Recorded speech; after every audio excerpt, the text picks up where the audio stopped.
Hey there, and welcome to this week's From the Vault episode from the Magdalen House podcast. We are a 501c3 nonprofit organization based in Dallas, Texas, and known affectionately by many as Maggies. Every first and third Wednesday, we bring you a new release. In our From the Vault episodes, we share past podcast releases from our 3 different podcast series, Recover Ed, Recovered Interviews with Alcoholics, and Hope for the Family. Our podcasts aim to connect, inspire, and educate alcoholics, loved ones, and the community to the Magdalen House and the services we offer. We're so glad you're here. Thanks for listening. Welcome to the Magdalen House Big Book Preface and Forewords workshop. Thank you guys all for being here today. Y'all, we're super excited to be here. My name is Lacy. I am a very grateful recovered alcoholic. I have been sober since July the 20th of 2014, and that is a real life miracle. Crazy. Like, God is so cool and shows up through these steps, through just taking some simple action every day in my life for the past almost 6 years. And woo, that makes me emotional because that's a miracle. So I'm going to be taking the first half. And Lisa, do you want to introduce yourself? Sure. My name is Lisa, and I am a recovered alcoholic, and my sobriety date is June 2nd of 2007. Awesome. Thank you. Okay. And I was there that day on June 19th and 20th, and it was ugly. It was ugly. I'm trying to collect myself because it just, every day it's just a miracle that I get to wake up and live in these principles and practice these principles, and it's work for sure. And, but like, life is so much better and God is so good and it's just so awesome. And I am just so thrilled to be here with all of you ladies with your pictures or your videos or a picture of that beautiful wall at Maggie's today. So thank you guys.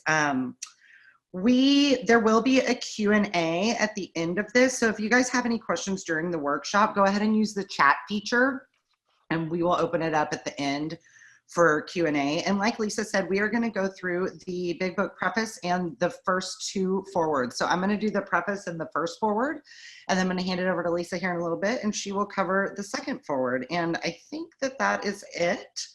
So we'll just go ahead and get going. So the coolest thing about this big book, Alcoholics Anonymous, if you don't have one, I know there's some somewhere in there at the Magdalen House. Guys, grab one. You can even just Google it, look it up online if you want to follow along with us just here. I think it's free. I know there's all kinds of apps, but I'm putting this book next to my face because this book, and we're going to learn here in a second, but if you look at mine, this is the second book I've had in 6 years, and it's all like torn apart. If you're not watching, you can't see this, but it's fallen apart because my sponsor pointed something out to me in the preface, which was that I study this thing. So I'm just going to go ahead and get straight into it. I want to start though on the title page because I don't know about you guys, but when I read a book, I don't typically read the Roman numerals. I just get to like chapter 1, page 1, and I'm like, okay. But when that day, 6 years ago, when I was miserable and this happy blonde chick looked at me and was like, hey baby, you've got this allergy. She was like, I'm a recovered alcoholic. And I was like, I don't even understand what that means, but you're sober and you're happy. And that is baffling to me because when I was sober rather, and drinking in the end, I was miserable. I was absolutely miserable, but today I get to live happy and free. And it's just the most beautiful thing. But right here on the title page of this book, my sponsor told me, go read the title page through page 43. She was like, yep, the contents, yep, the Roman numerals. So that's what we're going to cover some of today. But right here on the title page, it says that this is the story of how many thousands of men and women have recovered from alcoholism. So before we even get into any text in this thing, it gives me a promise that I can recover from this thing. That doesn't mean I'm cured. That doesn't mean I can drink normally again, all of which I go on to learn when I get into this work, but it means I can recover. And that is a hopeful word. So I introduced myself as a recovered alcoholic, and that's super cool. So I'm going to pop right on over to XI, which is the preface. And y'all, I'm just going to go ahead and read this, and then we'll break it down. So follow along. Get out your book, page XI in the preface. And it says, this is the 4th edition of the book, quote, Alcoholics Anonymous. The first edition appeared in April of 1939. And in the following 16 years, more than 300,000 copies went into circulation. The second edition, published in 1955, reached a total of more than 1,150,500 copies. The third edition, which came off press in 1976, achieved a circulation of approximately 19,550,000 in all formats. Because this book has become the basic text for our society and has helped such large numbers of alcoholic men and women to recovery, there exists strong sentiment in any radical changes being made in it. Therefore, the first portion of this volume, describing the AA recovery program, has been left largely untouched in the course of revisions made for the second, third, and fourth editions. The section called The Doctor's Opinion has been kept intact, just as it was originally written in 1936 by the late Dr. William D. Silkworth, our society's great medical benefactor. The second printing of the first edition added the appendix Spiritual Experience. In the second edition, the appendices on AA tradition, the medical view and religious view of AA, the Lasker Award, and information on how to contact AA were added, and the appendix on the Alcoholic Foundation was discontinued. But the chief change was in the section of personal stories, which was expanded to reflect the fellowship's growth. Bill's story, Dr. Bob's nightmare, and one other personal history from the first edition were retained intact. 3 were edited, and one of these was retitled. New versions of 2 stories were written with new titles, 30 completely new stories were added, and the story section was divided into 3 parts under the same headings that are used now. In the third edition, Part 1, Pioneers of AA, was left unchanged. 9 of the stories in Part 2, They Stopped in Time, were carried over from the second edition. 8 new stories were added. In Part 3, They Lost Nearly All. 8 stories were retained, 5 new ones were added.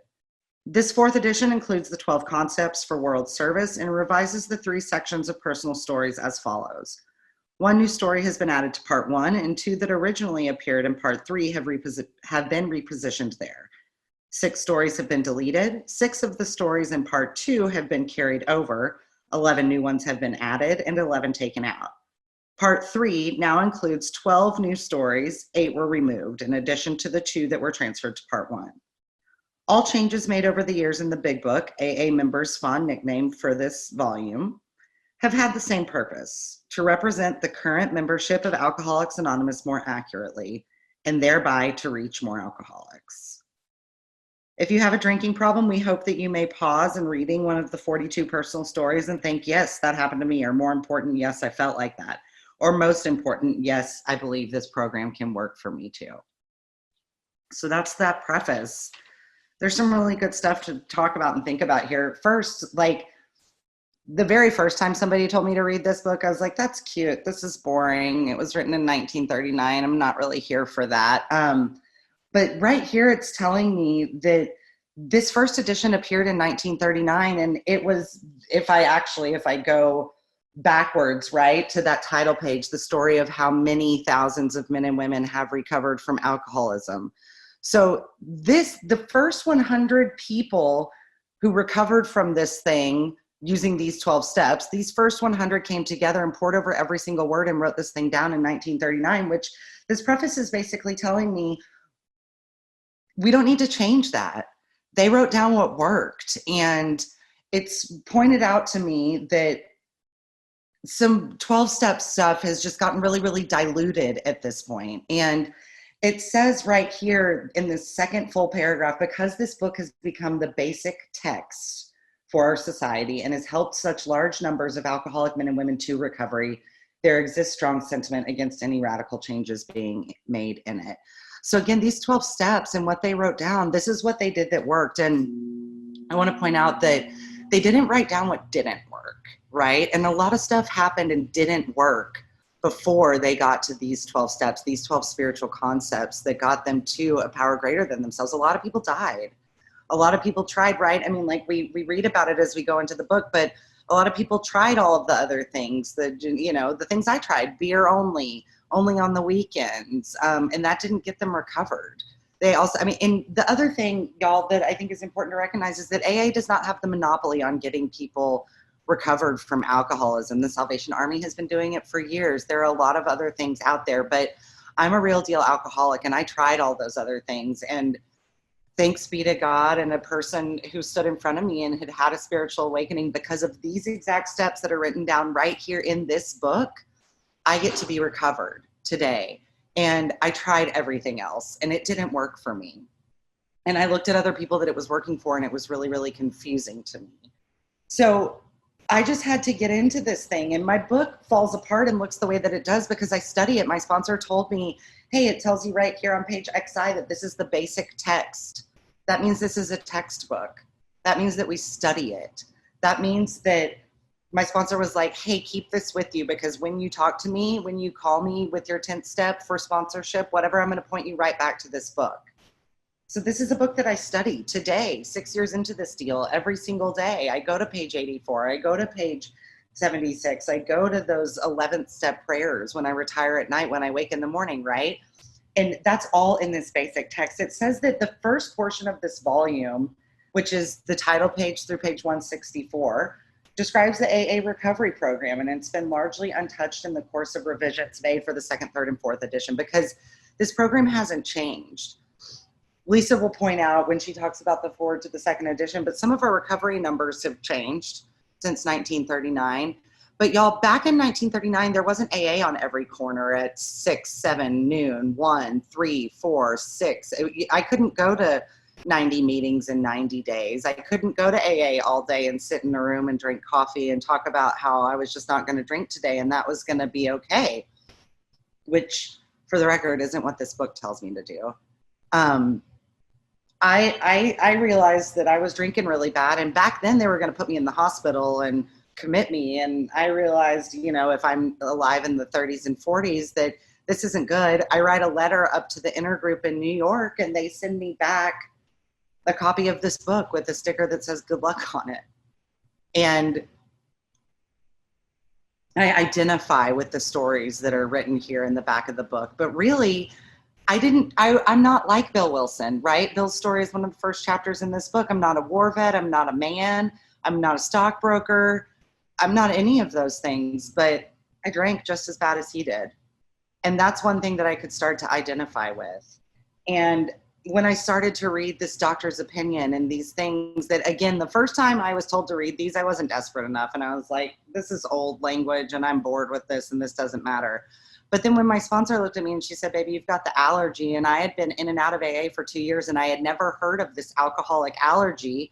I understood that she knew something that the rest of those other people didn't. And she was happy. And the rest of the people were crying in all of these places just all day, all the time. Just like, I'm just not going to drink today. And I was like, this is horrible. I don't like AA.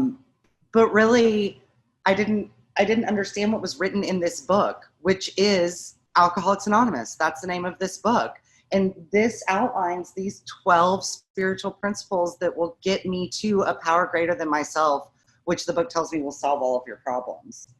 There's some stuff that's added, but again, I just want to point out that this was written in 1939, so I might not understand exactly what everything is talking about, which is why sponsorship is really key in this program.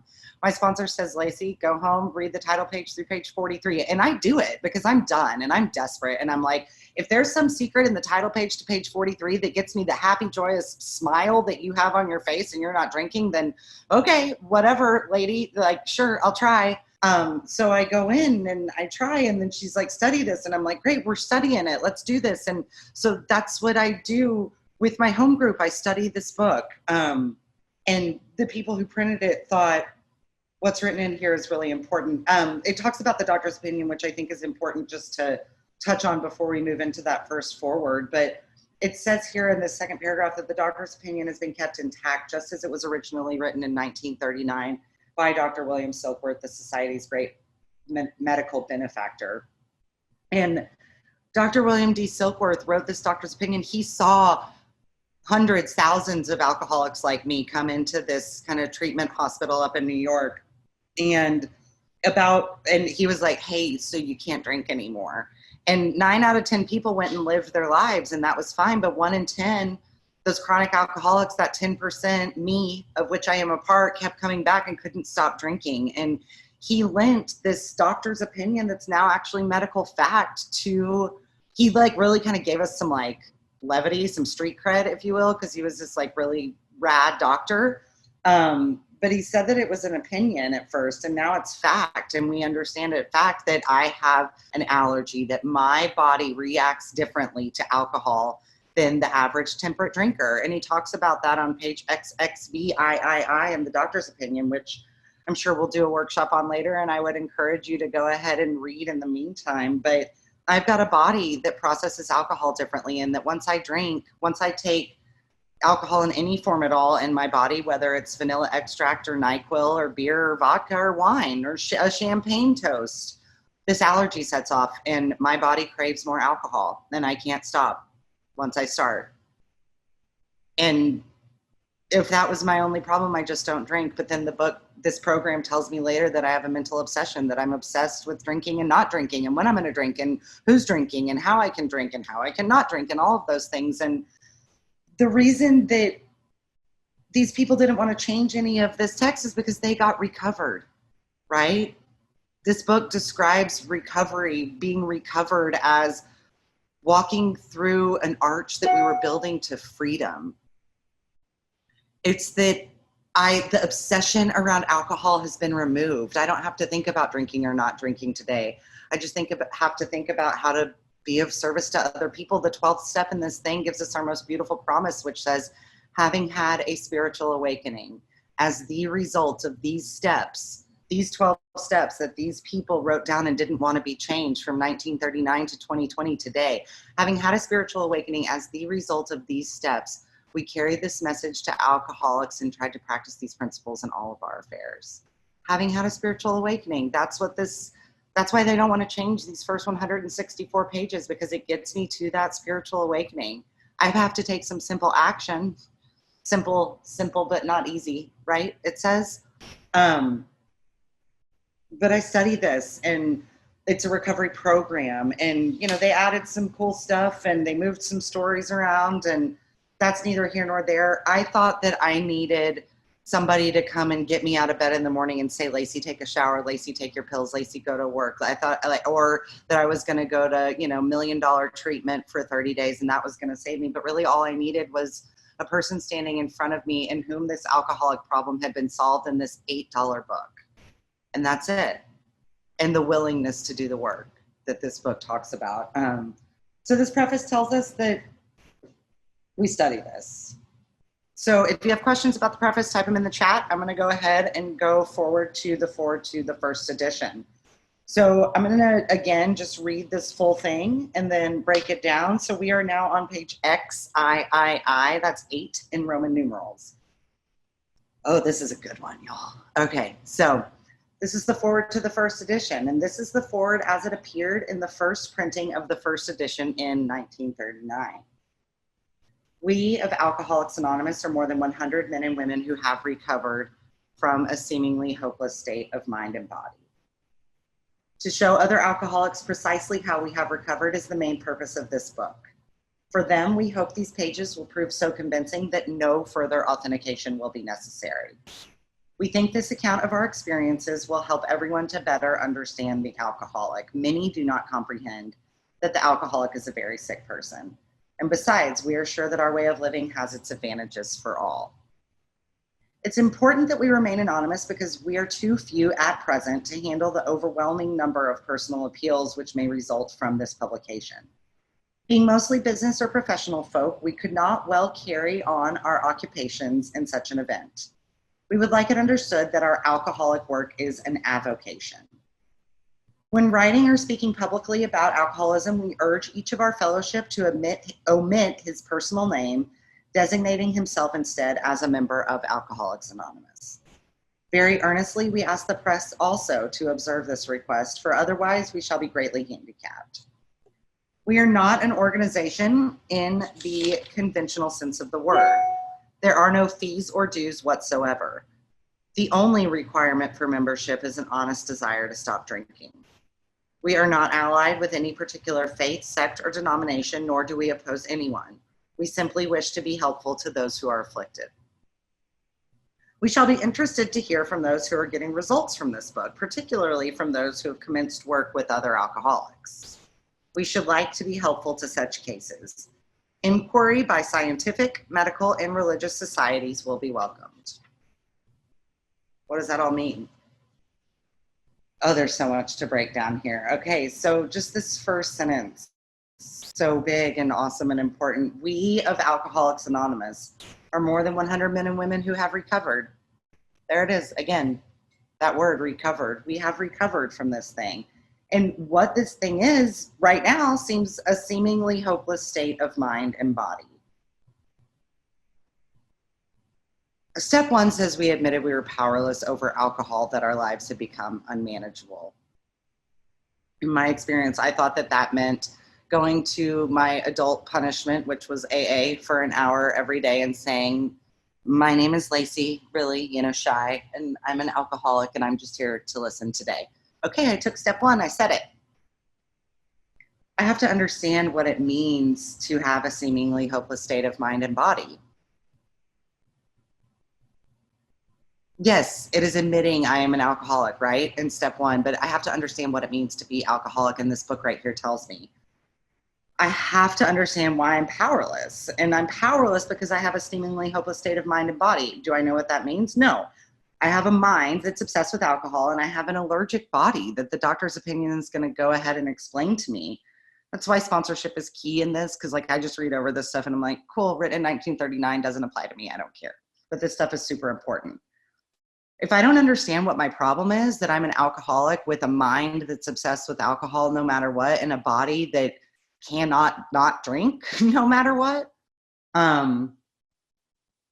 If I don't understand that, then I'm not going to understand my solution, and I'm not going to be desperate enough to find my solution, which is a power greater than myself. But so this is super cool. It says to show alcoholics, and then in italics, precisely how we have recovered, is the main purpose of this book. So you guys may have heard it before. It's been said to me that back when this was printed in 1939, it cost significant amount of extra money to put things in italics. So the writers of this book, right, who just identifies themselves as the first 100 men and women who have recovered from alcoholism, the writers of this book are getting real serious when they're in italics. So this book shows me precisely how they have recovered. It's like a recipe. And I don't know if any of you guys bake, but if you bake and use baking powder instead of baking soda, things are going to end up weird and different. Or, even it's more simple than that. If I'm making brownies and I need to follow steps precisely, I don't add the eggs after I put the brownies in the oven. Right? I don't get to do just be oh, step 9, I need to go apologize to people. That feels fun. I mean, no, I don't think any of us ever really thought that, but I don't just decide the moment that I stop drinking that I'm going to start apologizing to people. I have to get to 1 through 8 first. I speak from experience. I tried this. My sponsor was like, okay, no, we have some steps to take. And just simple math, right? I have to learn algebra and addition before I can learn how to do whatever complex things happen inside of those parentheses. It's been a minute since I did math, but you know what I mean. So I followed the instructions in this book precisely. That's the main purpose, to show other alcoholics precisely how we have recovered is the main purpose of this book. For them, we hope these pages will prove so convincing that no further authentication will be necessary. It says we think that this account of our experiences will help everybody to better understand the alcoholic. Y'all, these people speak from experience. It's not their opinion, it's what they actually experienced. You'll hear a lot of people when they tell their story or when they do these workshops or when they break down the steps, in my experience. And the thing is that my experience isn't all that different from Bill Wilson's, right? I said it earlier, we're very, very different people, but my experience isn't all that different from his. And even the things that are different, when I go to page 44 and ask myself the honest truth, can I quit when I want to, or can I stop once I start? Those 2 questions that it asks me on page 44 of this book, that I kind of have to identify myself. I do, not kind of, I have to identify myself as an alcoholic. Can I quit entirely, or can I stop once I start? That was true for me, even if I didn't look exactly like Bill. So we hope that these pages right here will convince you that you're alcoholic, right? It says somewhere in here, go to the bar and try some controlled drinking. If you can have a glass of wine every night and leave it at that, then maybe you're not an alcoholic. I had a therapist tell me to do that once, and I was like, you're a terrible therapist. That's really bad advice. I can't drink.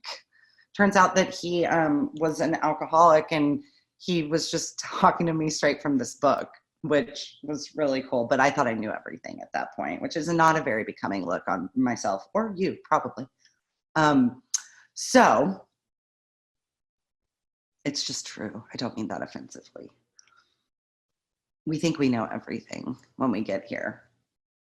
So we listen to these people experience just to come to better understand the alcoholic, not to fully understand, but to better understand. And then it says at the end of this paragraph, many do not comprehend that the alcoholic is a very sick person. I thought I was a really bad person. And I woke up every morning in a lot of shame because I told myself I wasn't going to drink anymore. Or I told myself I wasn't going to drink like that, or I wasn't going to drive, or I wasn't going to do that thing, or I wasn't going to embarrass myself like that again. And I said it over and over and over again. And I thought, Lacy, you are such a loser. Why can't you stop? And right here, it tells me that I'm a sick person. I have this seemingly hopeless state of mind and body. I have a two-pronged problem. I have a sick mind and a sick body that this book goes on to further identify, that this happy, recovered sponsor in front of me helps identify. But at this point, I just think I'm a loser and I'm a bad person, but really I'm sick. And this book is telling me that right here. And that is, let me just give you a hint. People aren't going to be, you're not going to go up to people and be like, I'm so sorry for all that behavior. I'm just sick. And they're going to be like, great, you're sick. Okay. That's not really it. But it's good for me to understand that I am sick. And we get to those amends process when we get to step 9, like I talked about, but not before. It says, and besides, we are sure that our way of living has its advantages for all. Y'all, this program teaches me how to live, not just how to be sober, not just how to stay away from alcohol. It gives me 12 steps to a power greater than myself that keeps me away from alcohol, and then gives me this beautiful guide for living.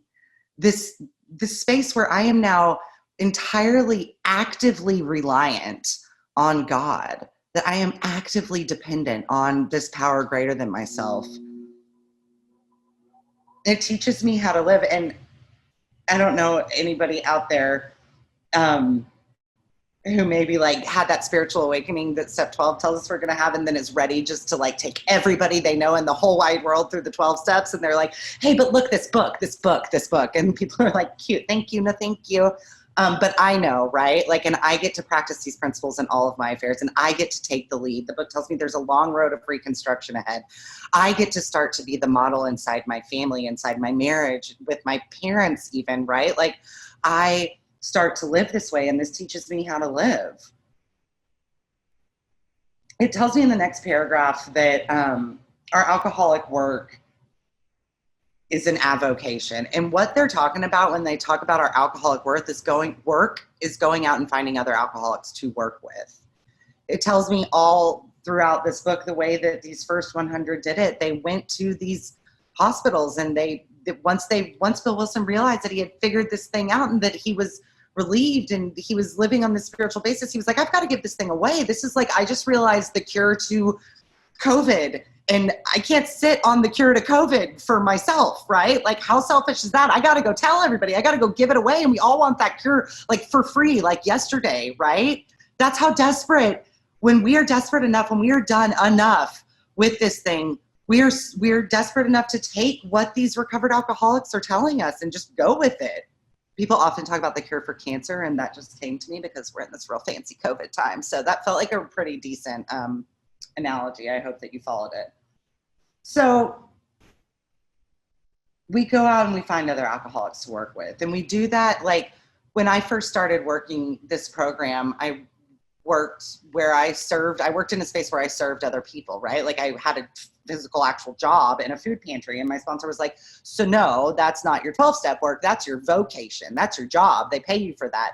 You have to also go do that 12-step work in your avocation, in your free time.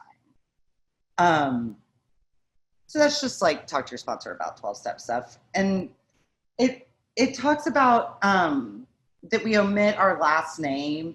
Y'all, this comes down to the traditions, which I know that Lisa's going to talk a little bit more about. But when I don't go out there and, do an interview and say, my name is Lacy and I am a member of Alcoholics Anonymous and I've been sober for, whatever. Because then if I relapse, then all of those people who listen to that interview think that Alcoholics Anonymous doesn't work because Lacy lapsed, right? And I'm out there talking about how I'm a member of Alcoholics Anonymous, and they're like, oh, look, that didn't work for her. Well, the reality is that if that happens, if I relapse, I stopped working this program. It's not that the program doesn't work. It's that I stopped working this program, that I got spiritually unfit. And that's on me. That's not the program's thing. But I want to point out that I introduced myself in here as Lacy because there's probably a lot of Lacy in the world. And if you want to find me or look me up on Facebook, or I don't know if phone books are still a thing. I don't even know if I'm in it. But you can find me, right? Like if you want to find me on the internet, you want to know my name because I'm here to be helpful, right? And if it's just like, oh, that blonde chick, Lacy, like there's probably plenty of blonde Lacys in Dallas, and that feels hard to navigate. So same thing, press, right? I'm still on page XIII, and now I'm going to turn the page. It says, right, that there are no dues or fees whatsoever. Again, the traditions, I believe, Lisa will tell you the truth about them because I think they were written after this first publishing. Is that true? Not? Yeah, cool, they were, okay. So the 12 traditions, which talk about group unity and how Alcoholics Anonymous stays together as a group. The 12 steps are about my personal spiritual recovery, and the 12 traditions are about how we keep this group spiritually unified. And so it's not a group, or what does it say at the bottom of the page? It says we're not an organization in the conventional sense of the word. There's not a president, there's not a vice president. Usually in home groups, there's a steering committee, and it's what people call the inverted triangle, right? Like if I'm, air quotes, in charge, really I'm serving the group, and I'm really kind of at the bottom because I'm serving the group. And it says right here that the only requirement for membership, this is an important one, is an honest desire to stop drinking. Do I have an honest desire to stop drinking? It says we shall be interested to hear from those who are getting results from this book. You guys, when this thing was published in 1939, this is the foreword to that first edition, people were getting results because they were doing what was written in this book. And that's what I do today. And that's what my home group does today. We study this book. That's what, we do at the Magdalen House. We study the 12 steps. And we don't divert from it. And so much of this stuff has gotten a little bit diluted just out there in the world. But if I follow this book, the instructions in this book precisely, right, like it said on the first page, precisely how these first 100 have recovered, then I can get recovered. This is only a seemingly hopeless state of mind and body. It's not. There is hope. I can get recovered from this thing. And it tells me that right here. And it tells me that this way of living has its advantages for all. And that has absolutely been my experience. So Lisa, I'll pass it to you for the forward to the second edition. Thank y'all. Thank you, Lacy. That was really good. I'm sorry, I was listening and wasn't, that's cool. A bit about the traditions before we go into the second edition. When Bill actually was the main author of the book and he wrote the foreword to the first edition, he, unbeknownst to him, had 7 traditions already written in there. It's mostly in the last paragraph on page XIII in the top, but there's 7 traditions that are buried in there. So he extracted them. The long form of the traditions was first written in 51, and it was 46, and it was ratified at the convention in 51. And he worked a long time to get those done because he saw AA was falling apart. And so that was written, the forward to the second edition was written in 1955. So those were happened in between. But God, Lacy, that was really, sorry, I got into that. That was really good. Thank you for sharing all of that with us. Love that. All right, so the forward to the second edition. So let's get into it. Forward to the second edition, it's on XI, so 15 in Roman numerals. And it says, figures given in this forward describe the fellowship as it was in 1955. Since the original forward to this book was written in 1939, a wholesale miracle has taken place. Our earliest printing voiced the hope that every alcoholic who journeys will find the fellowship of Alcoholics Anonymous at his destination already. Continues the early text 2s and 3s and 5s that thus have sprung up in other communities. 16 years have elapsed since our first printing of this book and the presentation in 1955 of our second edition. In that brief space, Alcoholics Anonymous has mushroomed into nearly 6,000 groups whose membership is far above the 150,000 recovered alcoholics. Groups can be found in each of the states, United States and all the provinces of Canada. AA has flourished in communities in the British Isles, the Scandinavian countries, South Africa, South America, Mexico, Alaska, Australia, and Hawaii. All told, promising beginnings have been made in some 50 foreign countries and U.S. possessions. Some are just now taking shape in Asia. Many of our friends encourage us by saying that this is only but a beginning, only the augury of a much larger future ahead. No kidding. So the data is very explicit, and it talks about alcoholism affects 1 in 11 women. So there's no question about that. There's no maybe. It affects 1 in 11 women. So it will continue. That percentage is probably won't 1 in 11 probably won't grow, but our numbers will grow because the population grows. It is on us to find those women and talk to them, or at least make sure that they have the opportunity to recover if they will or they want to. What that looks like in Dallas-Fort Worth is over 250,000 women in Dallas-Fort Worth are alcoholic, either drinking actively or in recovery. So that's a lot of people women that we have yet to reach. So a couple of really important words in this paragraph. They talk about, and I'm going to refer to this at the very end of this talk, but in the middle of that paragraph, they refer to 150,000 recovered alcoholics. If you notice in the third and the fourth edition, they start to talk about membership rather than recovered. And I'll explain that too, why, based on the history and the reasons behind that. But this is literally that recovered, it changes the text radically, because it stops talking about sobriety and starts talking about recovery.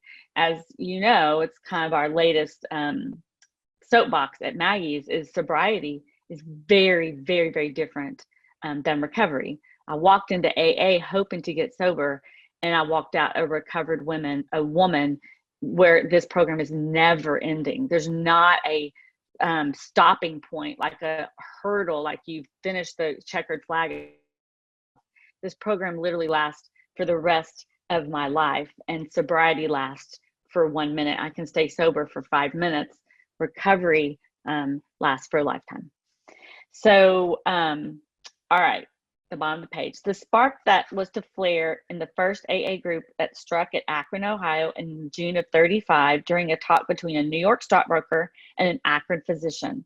6 months earlier, the broker had been relieved of his drink obsession by a sudden spiritual experience. Following a meeting with an alcoholic friend who had been in contact with the Oxford groups of that day. He had also been greatly helped by the late Dr. William D. Silkworth, a New York specialist in alcoholism who is now counted no less than a medical saint by AA members, and whose story of the early days of our society appears in the next pages. From this doctor, the broker had learned the grave nature of alcoholism.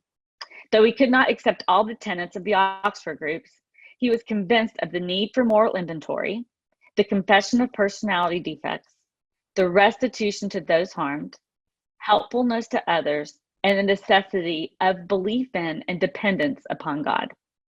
So, stopping there, those are the 6 tenets of the Oxford groups, and that's where the steps were written from. They were derived from the 6 tenets of the Oxford groups. And these guys who were a member of the Oxford group, they were called the Alcoholic Squadron.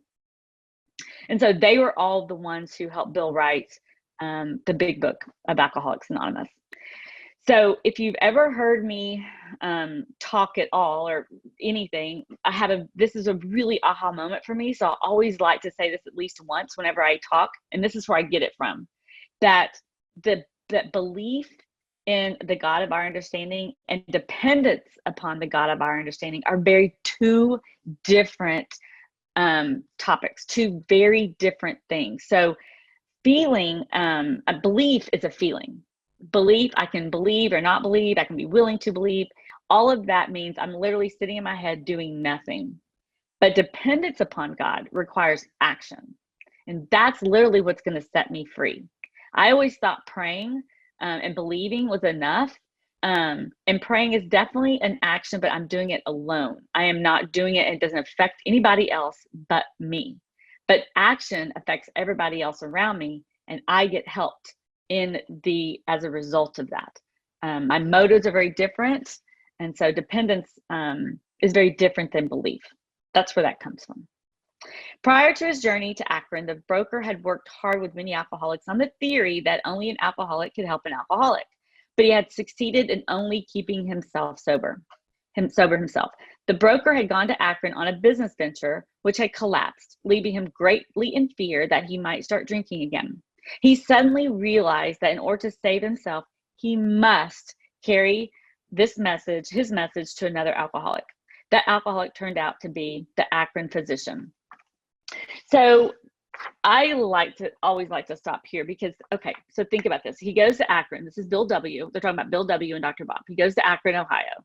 He's full of himself, thinking that this whole trip is going to just completely change his financial position in life, right? So he goes to Akron. It completely falls apart. There's a whole story behind it about investors, and anyway, it completely falls apart. He's left in Akron with absolutely no money, a quarter, and he's in the lobby of the Mayflower Hotel in Akron, which is still there. It's really historically significant. And there's a bar there, right? There's a bar in the lobby. So he makes some big choices in his head. He doesn't have a choice to drink or not, right? We still don't have that choice. But what we can do is we can make a choice where we're going to follow the principles and also the tools that we've been given. So what he does is he finds a phone booth and he reaches out, and he finally, on the 12th phone call, which is kind of weird, gets in touch with this woman who eventually gets him in touch with Dr. Bob Smith. And so the cool thing about this is that there were thousands of meetings back in the day. Remember, he was a part of the Oxford Alcoholic Squadron. There were thousands of Oxford meetings all over the U.S., a lot like similar to AA would be today, not as many, but he could have gone to a meeting to relieve himself. He had a sponsor at that point because Ebby Thatcher had gone to him, and Ebby was acting as his sponsor, his mentor. So he could have called Ebby to relieve this obsession to drink, right? But what he did do was he knew that he must carry this message to another alcoholic. So he picked up the phone and he called and did not stop calling until he found an alcoholic to work with. That was his solution, and it's still our solution today. What he was doing before was he was going around to bars and trying to get people sober by telling them about God. So the lore is that he went back, talked to Silkworth, and Dr. Silkworth told him, look, quit talking about the solution. You've got to talk to these people about the problem first. And when he started doing that, he started having a lot of success. And the first person he used that experiment that Silkworth told him to do was Dr. Bob, and it took. And that's, I believe, why we're here today, is because he didn't talk to Dr. Bob about religion or a spiritual solution until he had talked to Dr. Bob about the problem. And he gained Dr. Bob's trust. And that's exactly what our stories are for today. All right. This physician had repeatedly tried spiritual means to resolve his alcoholic dilemma, but had failed. But the broker gave Dr. Silkworth's description of alcoholism and its hopelessness, and the physician began to pursue the spiritual remedy for his malady with a willingness he had never before had been able to muster.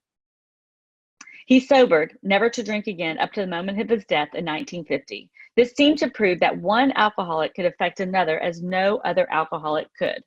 It also indicated, and get this is huge, that strenuous work, one alcoholic with another, was vital to permanent recovery. If you highlight, outline, underline anything in the forward, that mine's outlined and highlighted. I mean, literally, you guys, that right there is huge, because what it talks about is not just a little work with some alcoholics whenever you get a chance, whenever you start feeling puny. Strenuous work. I drank strenuously. I'm going to pursue this recovery and working with another alcoholic strenuously. The other thing it talks about is one-on-one. Me having this talk with Lacy and you guys is all fun and games, and we can do all this stuff, but that's not vital to my permanent recovery. That's vital to my ego if I let it affect me in that way. What's vital to permanent recovery is one-on-one. That's exactly what Bill said in 1942. Our chief responsibility to the newcomer is an adequate presentation of the program. And he's not talking about to a group or circuit speakers or whatever that is. He's talking one-on-one. That's the salvation. That's really where I am going to get freedom, is one-on-one. And it's vital to permanent recovery, not permanent sobriety, permanent recovery. The beautiful thing about, and I can talk about fear later, but the beautiful thing about recovery is that I can make a lot of mistakes. If I'm trying to stay sober, I better do it perfectly, and I probably will be in fear. But the beautiful thing about recovery is that I can screw up a lot, and that's okay, because it's not in the mistake, it's in the reparation. Those are the tools that I have that make me human, and it's beautiful.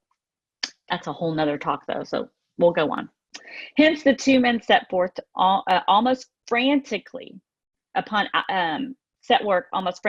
alcoholics arriving in the ward of the Akron City Hospital. Their first case, a desperate one, recovered immediately and became AA number 3. He never took another drink. This work at Akron continued to the summer of 1935. There were many failures, and there was an occasional heartening success. When the broker returned to New York in the fall of 1935, the first AA group had actually been formed, though no one realized it at the time. Okay. It was heartening success. Think about that. I get women call all the time, oh, she's not staying sober. She's not staying sober. And my sponsor said this to me one time recently, and I love this so much. We shouldn't be surprised that people drink, women drink. We should be surprised when women stay sober, because it's hard. If it were easy, everybody'd be doing it. But the other thing too, about this, it's so beautiful, is that these are newly sobered men.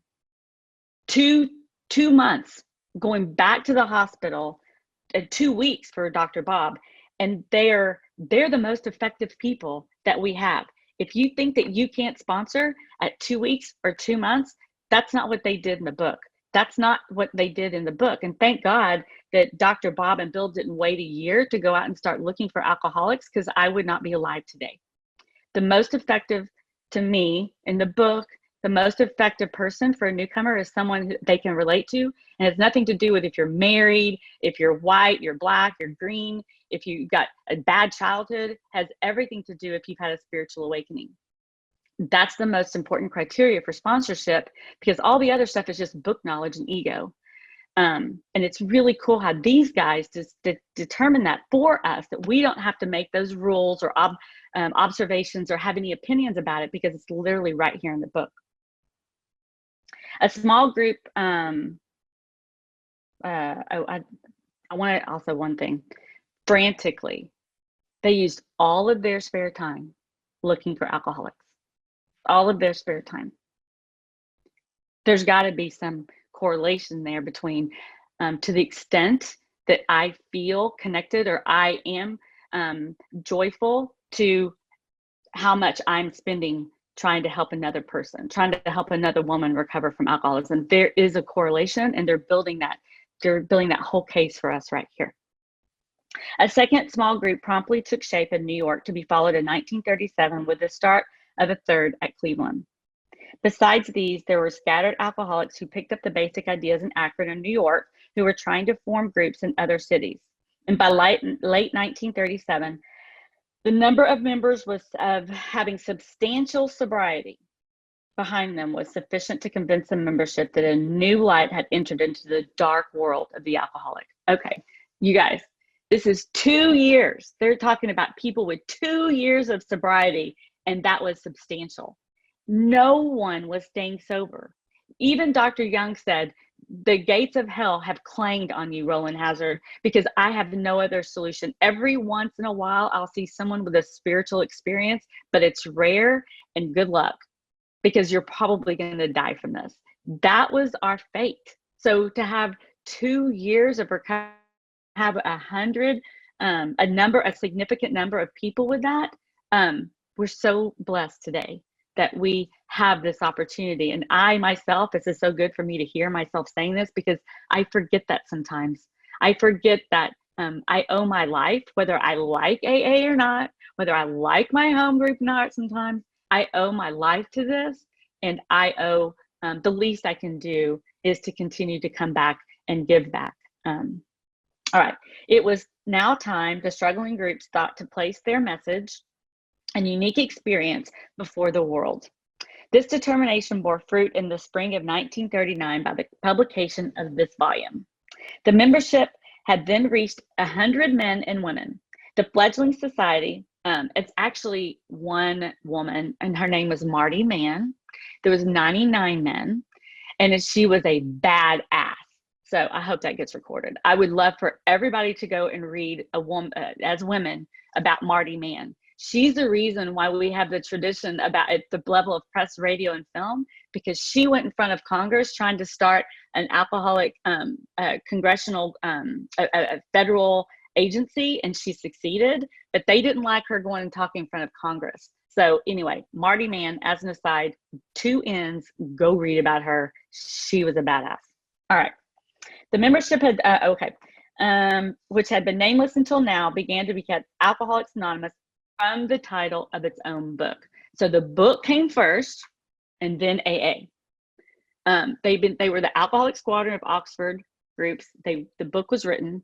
It was not Bill's idea for the title. He had a different title. But then the groups were formed after the book was written. So the book is the reason for this season. The book came first. With the appearance of the new book, a great deal began to happen. Dr. Harry Emerson Fosdick, the noted clergyman, reviewed it with approval.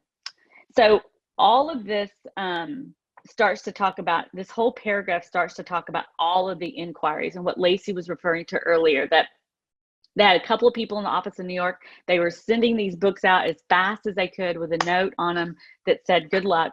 And then they had traveling salesmen that were going all around the country, taking people through this book so that they could start to spread the word. That's literally how they spread the word. It says at the end, by the end of 1939, it was estimated that 800 alcoholics were on their way to recovery, and that was celebrated.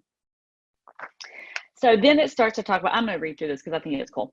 In 1940, John D. Rockefeller gave a dinner for many of his friends, to which he invited AA members to tell their stories. News of this got out on the world wires, and inquiries poured in again, and many people went to the bookstores to get the book Alcoholics Anonymous. By 1941, the membership had shot to 2,000. Jack Alexander wrote a feature article in the Saturday Evening Post and placed a compelling picture of AA before the general public that alcoholics in need of help really deluged us. By the close of 41, AA numbers had increased to 8,000, and the mushrooming process was in full swing. AA had become a national institution. All right, Jack Alexander came to AA to write a crappy article. He was one of the guys that everybody was scared of when you walked into a room, because you knew that he was going to uncover some investigative journalism that was going to make you look bad. This guy had every intention of making it look like a cult, and walked out convinced that AA was going to change the world. And he wrote an article to that effect. And if you ever have a chance, the article exists, obviously. Just Google Jack Alexander, AA, in the New York, Saturday Evening Post, and you can read the article. And it's a really interesting article if you have a chance to read it. Our society then entered a fearsome and exciting adolescent period. The test it faced was this: could these large numbers of erstwhile erratic alcoholics successfully meet and work together? Would there be quarrels over membership, leadership, and money? Would there be strivings for power and prestige? Were the schisms that would split AA apart? Soon AA was beset by these very problems on every side in every group.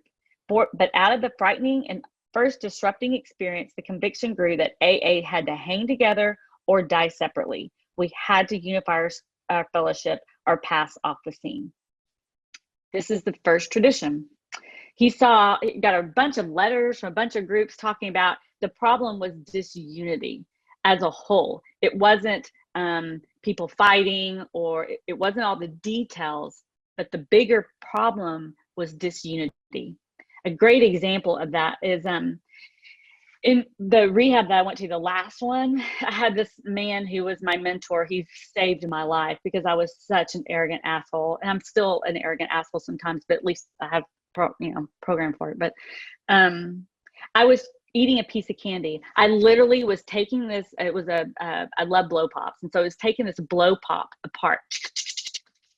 80 people in the room. He's up there doing a big book study and stops the entire meeting. And everybody looks at me and he said, "What are you doing?" And I said, "Well, I'm eating candy." He says, "Do you realize that you're drawing attention to yourself and that nobody else can hear a word I'm saying? They're all looking at you. You're breaking the tradition, tradition one."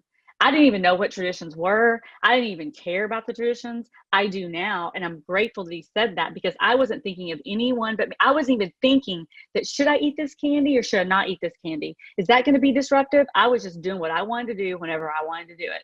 It's cool because we can't grow as a group unless we're all thinking about each other all the time. The world could benefit by some of these traditions, but the first tradition was born out of constantly thinking about what's best for the group and not best for the individual. As we discovered the principles by which the individual alcoholic could live, we had to evolve principles by which AA groups and AA as a whole could survive and function effectively. It was thought that no alcoholic man or woman could be excluded from our society, that our leaders might serve but never govern. That's called servant leadership. I had that highlighted too. I didn't know the difference between governing and serving. I thought all leaders governed, and that's the best description or the best analogy of that is the military. In the military, what they do is officers eat last. The infantrymen and the men who are newly enlisted eat first. That all of the leaders always eat last. And I love that. Leaders eat last. And there's a book to that name that I read a couple of years ago that's really, really, really good too. It's called Servant Leadership. And I didn't think that there were leaders in AA. And there's not leaders in the fact of one person, a pedestal or governing. Leaders in AA are servants. You take a demotion when you become a servant because you're serving the group and not yourself. That each group to be autonomous and there'll be no professional class of therapy. There are no fees or dues. Our expenses were to be met by our own voluntary contributions. There was to be the least possible organization, even in our service centers. Our public relations were to be based on attraction rather than promotion. It was decided that all members ought to be anonymous at the level of press, radio, TV, and films. When I walk into an AA group, I'm Lisa. At the level of an AA group, I am Lisa. At the level above that group, like press, radio, and film, I can be a member of a 12-step program. I can be Lisa in recovery. I'm not ever going to mention AA in that at all, but it's to protect AA for sure, because we want to make sure that we're doing it, but it's also protect my ego. If I start out there spouting on I don't even believe, for me personally, I don't believe in doing chips on Facebook because that's drawing attention to me. And I don't even need to celebrate my years of sobriety. The only reason I celebrate years of sobriety is to give hope to the newcomer. So I don't know about the whole blasting it all out and, oh, congratulations, good for you, sister. You know, because I'm really, it's literally a God thing. And I need to give the accolades to that and not to me, because I didn't do anything. I'm just a drunk. I will always be, the best thing I do is drink. All of the accolades need to go to my maker. So anyway, another topic about that. In no circumstances should we give endorsements, make alliances, or enter public controversies. This was the substance of AA's 12 traditions, which was stated in full on page 561 of this book. None of the principles had the force or rules of law. They became so widely accepted by 1950 that they were confirmed by our first international conference held at Cleveland today. I think I said 1951, so it's 1950 they were ratified. Today, the remarkable unity of AA is one of the greatest assets that our society has. While the internal difficulties of our adolescent period, while they were ironed out, public acceptance of AA grew by leaps and bounds. How much time do I have? Okay, good. But there were two principal reasons. This is a really important paragraph.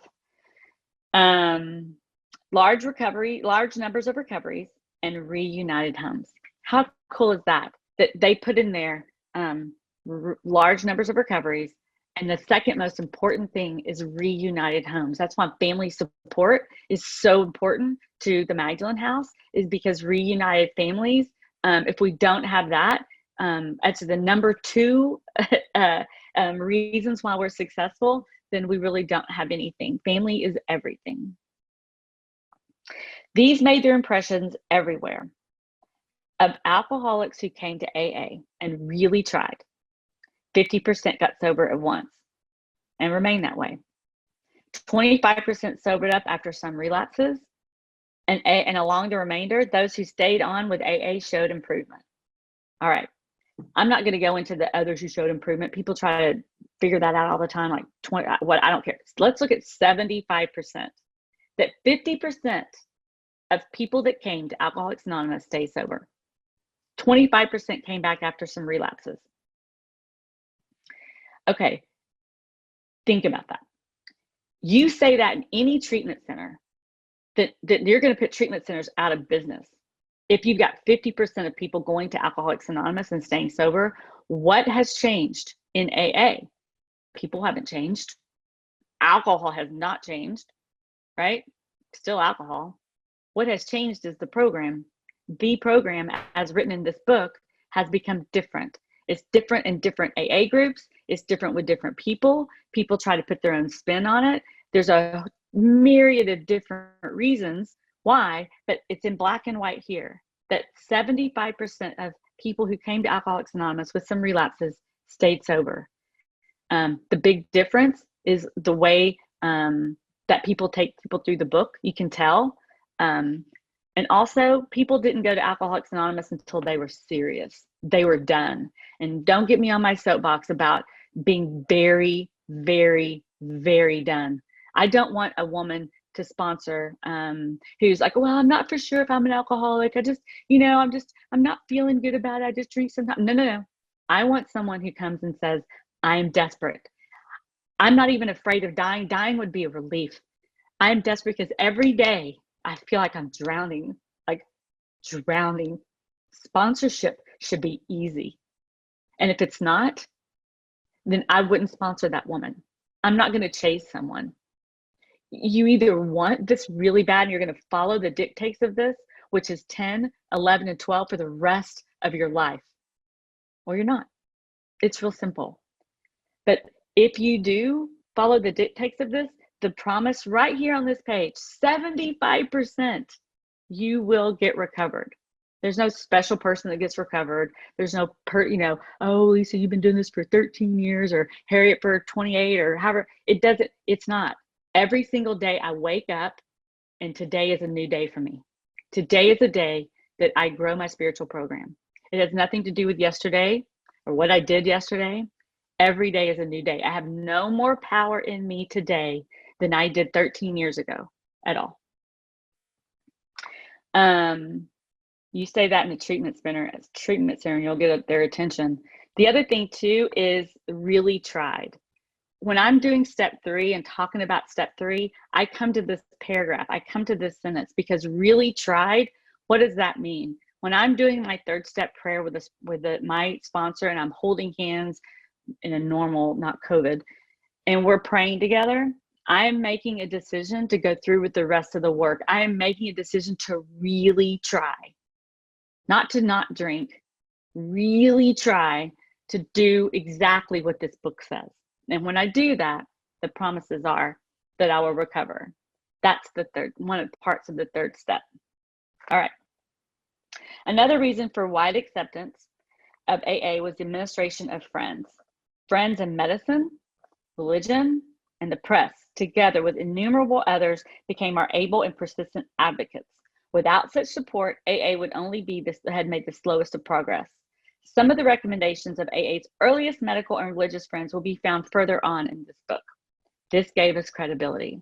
You guys, we would not be here if Dr. Silkworth did not write that doctor's opinion. It's the only reason that the publisher decided to publish it, and Bill had to pay for most of the paper and all the hard costs associated with the publishing of it. But the reason it was so widespread is because Dr. Silkworth, who didn't even print his real name until the second edition, gave us street credibility. They gave a bunch of drunks street cred. Can you imagine working at a hospital and a couple of alcoholic, drunk guys come and say, look, I've got this program for alcoholics. Are you going to let me in the door and talk to all your alcoholics? No one else wanted to talk to alcoholics, so they let them do it. And B, Dr. Silkworth gave them street cred. He gave us all street credibility that opened so many doors for us. Alcoholics Anonymous is not a religious organization. Neither does AA take any particular medical point of view, though we cooperate widely with the men of medicine as well as the men of religion. Alcohol being no respecter of persons, we are an accurate cross-section of America, and in distant lands in the same democratic evening out process is now going on. By personal affiliations, we include Catholics, Protestants, Jews, Hindus, and a sprinkling of Muslims and Buddhists. More than 15% of us are women. Hello, it's 45% now, just saying. I think the cool thing about alcoholism, and we've talked about this so much from a cultural standpoint, is that I'm standing shoulder to shoulder with an alcoholic woman. I don't care what she looks like, what her background is. It doesn't matter. We had this guy who came in who actually produced our video for Maggie's, the first one. We're doing another one right now. And this analogy was so beautiful. He said his mom died when he was, I think 18 years old. And everybody kept trying to help him to understand. Oh, I'm so sorry. I get it, and talked to him through all this stuff. And he kept saying, they don't get it. They don't get it. They don't, their mom is alive. How can he talk to me about my mom dying and giving me all this advice when his mom is still alive? And he said he was at his mom's funeral, and the friend of his came up to him from high school and said, I get it. My mom died 2 years ago. And they sat there and talked for 2 hours. And he wasn't even close to this guy, but it was an immediate bond. And that's exactly what Chuck said he sees at Maggie's, is that it doesn't matter what our backgrounds are. It doesn't matter what our childhood was like or what our current situation is or our socioeconomic status. The fact that we can look at each other and know that we've been through hell and that we have a solution is an immediate bond that needs no words. It needs no words. And that's one of the most beautiful things about our community, is that we can walk in and we can find each other there. And we don't have to talk about our drunkalogs or how bad it was, because we just know that we've been through hell and that we found a solution. And that's a really great thing, because it crosses all kinds of cultural boundaries. And it's really a cool thing that we have, this little society that we have. At present, our membership is pyramiding at the rate of 20% per year. So far, the total problem of several million actual and potential alcoholics in the world, we have made only a scratch. And actually, our membership is declining. I'll talk about that in a second. In all probability, we shall never be able to reach more than a fair fraction of the alcoholic problem and all of its ramifications. Upon therapy for the alcoholic himself, this is important, we surely have no monopoly. This is our great hope that all will, who've yet found no answer, may begin to find one in the pages of this book and will presently join us on the high road to a new freedom. The interesting thing about that is that we have no monopoly. This is, I call this, this is not my words, but a spirituality 101. It's like spirituality for dummies. The goal, the thing that gets in the way of me and the drink, is a spiritual awakening, a spiritual experience.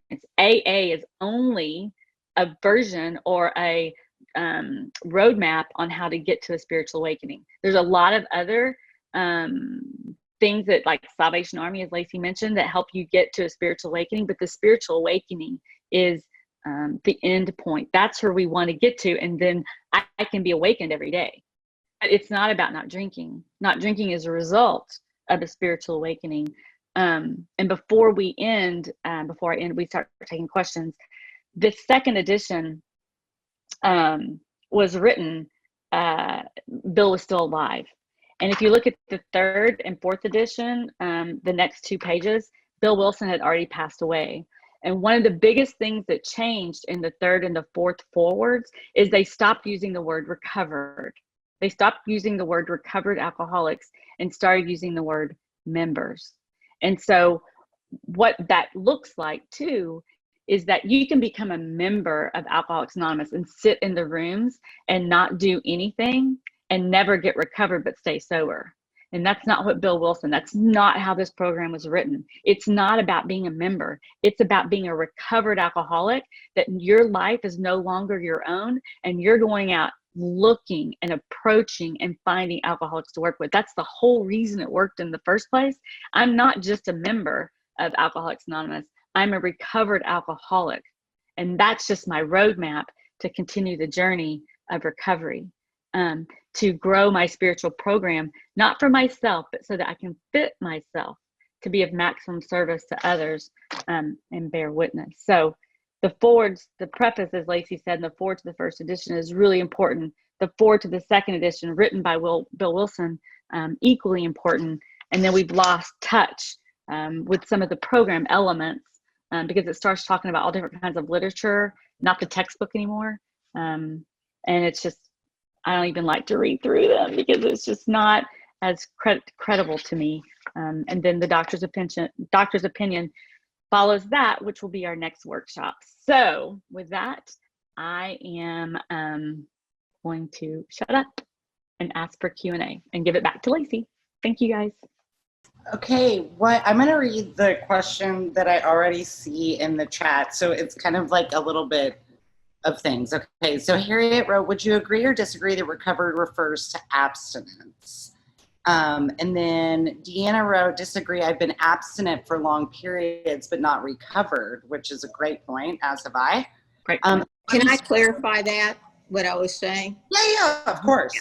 So what I was asking is that how I've understood it, and I want to, if I need to amend my understanding, I trust that Lisa and Lacy will guide me to do so. But how I've understood it is that I've recovered because that refers to my abstinence. But the recovering part, I'll be recovering for the rest of my life in terms of my spiritual disease. And so I was asking if they agreed with that definition of those two or disagreed. And if not, what would you substitute instead? I have something to say, but then would love to get away in. So, Harriet, I think that's a really great question. And I think really it kind of goes back to what we read in the forward to the first edition, which is that I have a seemingly hopeless state of mind and body. So my alcoholic problem is that I have a seemingly hopeless state of mind and body. I've got a body that once I put alcohol in my body, I am off to the races. This phenomenon of craving develops and I cannot stop until I pass out. It is physically removed from me and I'm beaten down when it's physically removed from me, whatever. And then I've got this mind that tells me it's fine. It's going to be different this time. It's really not that bad. And other things that I'm obsessed with alcohol. It talks about that on page 23. So the recovered that these first 100 are referring to is about this seemingly hopeless state of mind and body, because my alcoholic problem is really this two-part thing.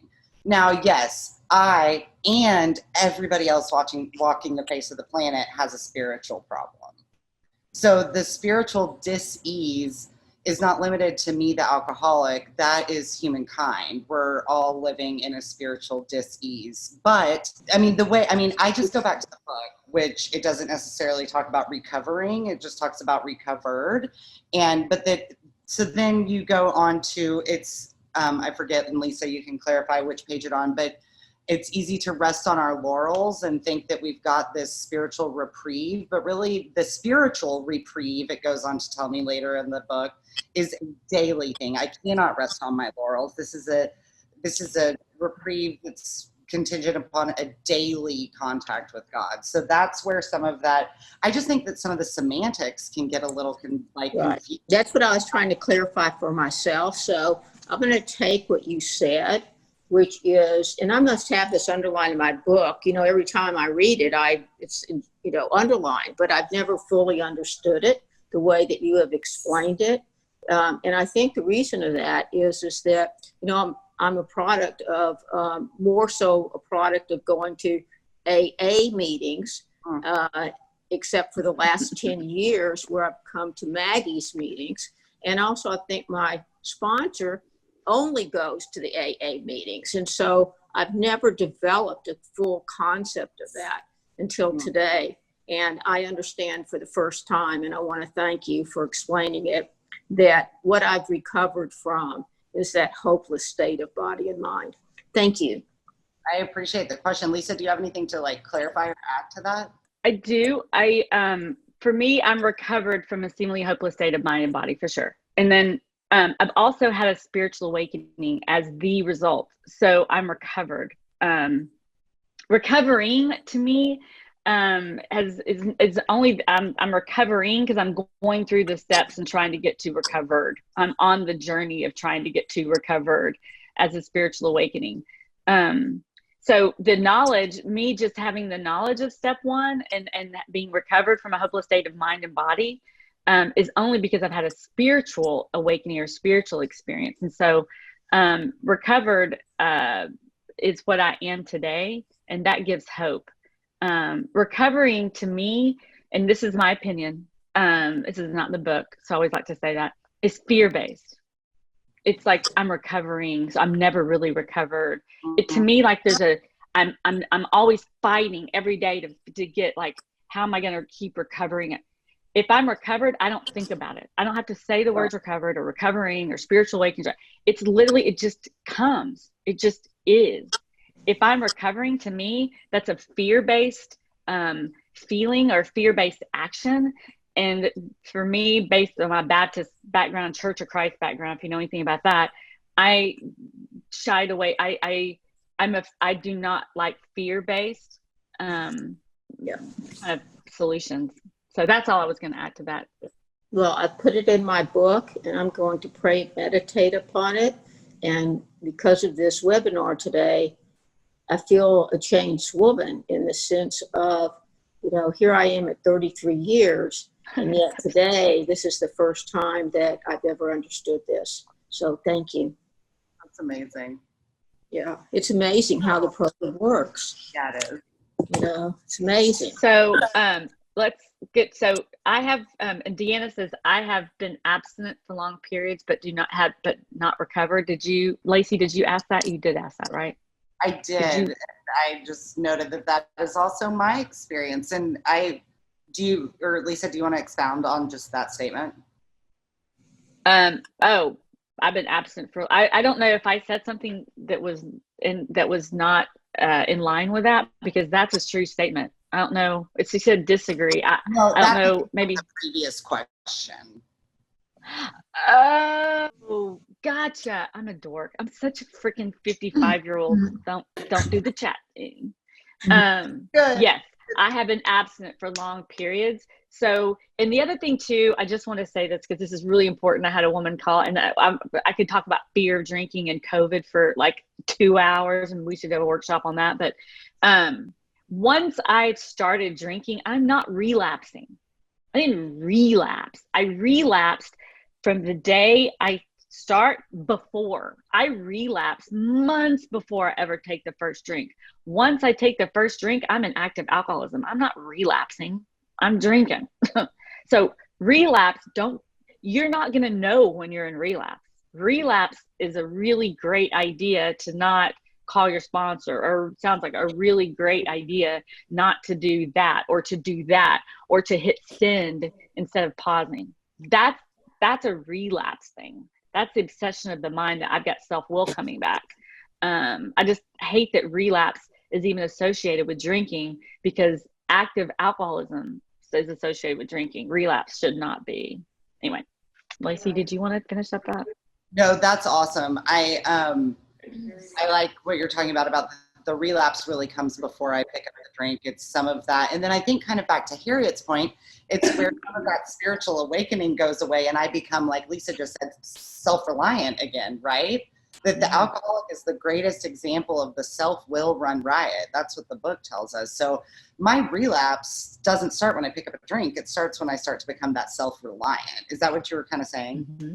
Mm-hmm. I think too, and then I just want to comment on what Deanna had said, that she's been abstinent for long periods but not recovered. Oh boy. So good. Oh boy, so good. Because like I didn't drink from 2012 to 2014. And you can't see my face, but it's bad. And it was horrible. It was horrible. I live to tell you that those 2 words of abstinence, quotes, were worse than the 15 years of drinking that preceded those 2 years. I mean, I was, you know, to the point that Lisa made earlier, I was to the point of desperation where death felt preferable than drinking or not drinking, to be honest. So, because drinking really was my solution. It tells me in the book that selfishness and self-centeredness, that we think is the root of our troubles, and that lack of power was our dilemma. It doesn't tell me that drinking was my problem. I had all kinds of other things, right? Yes, spiritually hopeless, seemingly rather, hopeless state of mind and body. And then this like whole spiritual thing going on. And when I wasn't drinking, but didn't have a suitable spiritual solution as the 12 steps provided me, I was a nightmare. I mean, like all of the cuss words, it was horrible. So I was 0% recovered. Nobody wanted what I had, right? Like people were like, maybe you should get drunk again because that was better. So yeah. Dave said the exact same to me on a vacation one time. He bought me a drink so that he could enjoy the vacation. Swear to God. True story. It was bad. My own mother said that to me. Oh, really? Oh, I was Yeah. just like, it was awesome. He said, I can't do this with you anymore. I don't even shit if you drink or not. I'm buying you a drink. I don't care. And I mean, that's like, isn't that alcoholic's dream, is to be such an asshole that they finally buy you a drink? And you're like, told ya, you like me better when I'm drunk. I'm drinking. Awesome. How selfish am I? That's so good. No. Right. Does Anybody have any questions for us? Somebody has some questions, I know. Well, here's the good news. Even for those that aren't asking questions, don't you think that we put our numbers in there and they can call us and ask us anything? Maybe they don't feel comfortable talking on the webinar, but Sure. we who have recovery will put our numbers in there, and don't hesitate to call us, you know, because we're all in the process of where you are in the book. Thank you. Yes. Brandy, did you have a question? I Brandy. do have a question, since we have all these wonderful ladies on the call, and I'm in early sobriety, I should say, and I'm in the Next Step program, which is amazing. And ladies in the house, I can't wait for you to join us. Talking about recovered, can the ladies that have a lot of sobriety or not, can you give me a response or an elevator speech, if you will, for when you are out and about, which we're not in COVID, but when we are out and about in a social situation and somebody offers you a drink or whatnot? I never know if I'm supposed to say, because what I want to say is so I can tell that I'm available, I'm a resource for help. So I want to say, I don't want to say, oh, I just don't drink, because that's not planting a seed that, hey, whoever's at this party or this event can, come to me and I can be helpful. But do I say, no, I'm in recovery, or no, I'm recovered, or do I leave it alone? Or how do you answer this question? You leave it alone. You don't say anything. I mean, so if every waiter that came up to me asked me if I wanted to drink, I said, no, I'm not. No, thank you. I'm an alcoholic. I mean, they would literally run down the street. Can you imagine? Oh my God. Because it's like they think we're crazy, like we're going to go off on them or something, right? So Lacy may have a different answer than me, but what I say is, no, thank you. I don't drink. And then, or, no, thank you. I mean, they don't have to know, but they don't have to know that. If someone asks me later on, like everybody, like there's a poster out my front yard that says Lisa the alcoholic lives here. I mean, everybody knew I was a drink. Everybody knew I'm sober. They know that I'm in recovery. So that's really the point, is that people will find out word of mouth. And that you don't have to go around a party or a bar or anything and say, I'm an alcoholic, let me know, because it's a shaming thing too. So I would not say that unless someone asked me, like, why aren't you drinking? And then that's the organic, the natural way that I believe God gives us to, then I would say, you know what, I'm in recovery. I'm a program recovery, and I do something else that fills my soul. It's not alcohol. Something that funny. is the elevator speech I'm looking for. So give me that elevator speech. Are you in recovery, or are you recovered? Say that out. Say what you just said. If someone asks me, so why don't you drink? And I say, oh, I'm in recovery. I'm an alcoholic in recovery, and I quit drinking a long time ago. But I'm in a program of recovery. So, and I didn't quit drinking, but you don't have to get into all the semantics and like, well, I didn't quit drinking. Just say I don't drink anymore, and I'm in a program of recovery, and it's beautiful, and I love it. I love my life. I quit drinking, 13 years ago or whatever, because they're not going to understand the difference between, oh, I didn't quit drinking, God quit drinking for me. I mean, you don't want to get weird, like, fuck, it's like, it sounds so, I didn't do it, God did it. I do that sometimes, and I get the look that Lisa's giving. So I think, like, Brandy, to answer the question too, there's not really like one elevator speech, right? I think that it's like you don't say the same thing to the waiter that you say to friends you haven't seen in 8 years that you have dinner with, right? Like, because the waiter doesn't, like, the waiter's like, cool, my tip's going to be less, damn. I would never say this to a waiter. I'm just saying to, like, friends, right. Right. But let God do his work. Yeah, there you go. And they'll find me if they need me, and don't get wrapped around the axle on what I should say. Right. And I think, right, like, other going back, I'm in a program of recovery. Yeah, that's all you have to say. And the book, right, talks about attraction rather than promotion. And part of what we just read talks about that this has a design for living that has its advantages for all. So really, so much of this attraction, right, that, like, Lisa has her Lisa recovered alcoholic sign in the front yard, has to do with the way that she lives her life. There's not actually a sign in Lisa's front yard, by the way. Or there might be now, I don't know, but no, that would be promotion rather than attraction. So, right, like, so Brenda, yes, to your point, I live my life, we live our lives by the principles in this book, and start every single day restarting those principles, right? Like, I mean, just, being completely dependent and reliant actively upon God, and then God does the rest, right? And so then the people are like, something's different in her. Oh, I'm drinking too much. She said something. Maybe I'll call her. She used to be bad, right? So God does it. It comes up organically. A couple things too. I want to say this because it's really important to you, Brandy, is that I know you have a sponsor. So a sponsor can help you with those words. That's a perfect thing to talk to your sponsor about, because we don't want to become your sponsors. And that's a perfect thing to talk to your sponsor about. But the other thing too, I want to say is that being recovered is not for just alcoholics. Because Dave had a spiritual awakening of his own. He still drinks, but I think he's like a recovered asshole. I mean, he's sitting right there and he can hear what I'm saying. But it doesn't matter. Recovery is you've had a spiritual awakening as a result of blank. We all have our blank. We all have our blanks. Christians are awakened, right, spiritually, and they're recovered, whatever they are. the opportunity to recover is not just around alcohol. It's a change of, it's a design for living, that I'm going to live for you now. I'm going to live for another person besides myself.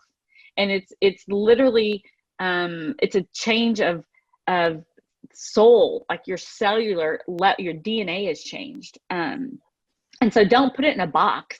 Don't put it in a box of just alcohol. Like, I really think Dave is recovered. Don't put it in a box. God's too beautiful to put in one definition to what the elevator speech looks like, because I think Lacy said it the best. This is the only answer that we all need to hear, is that your life will speak the words, not your words. Your life will speak it for you, and people will want what you have. Awesome Thank question. you.